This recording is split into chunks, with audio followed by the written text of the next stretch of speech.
Il-qat għax-xahar ta' Diċembru reġa' naqqas b'aktar minn 130 persuna. Dan ħareġ minn statistika maħruġa mill-Uffiċċju Nazzjonali tal-Istatistika l-NSO. Fl-aħħar xahar tas-sena n-numru ta' nies qiegħda kien ta' 2765 persuna. Dan huwa tnaqqis fuq ix-xahar ta' qabel meta l-qatt kien jgħod 2898 persuna.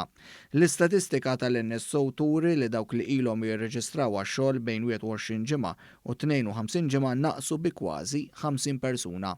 Il-qatt ilu jonqos mix-xahar ta' Ġunju wara li kienet laqtitna l-imxija u issa jinsab kważi fl-istess livell ta' qabel faqqet il-pandemija.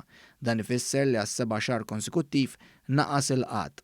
Fil-waqt li f'Mejju l-ammont ta' nies jirreġistraw kien ta' 4409, sal-aħħar ta' Diċembru n-numru ta' dawk li jfittxu x-xogħol naqas b'aktar minn 1600. F'Ġunju wara l-Prim Ministru Roberta Bela kien ħabbar il-pjan ta' riġenerazzjoni ekonomika, il-qatt kien diġà niżel bi kważi 140 persuna. Malta għamlet ukoll 5 xhur konsekuttivi bl-inqas rata ta' qatt fiż-żona euro.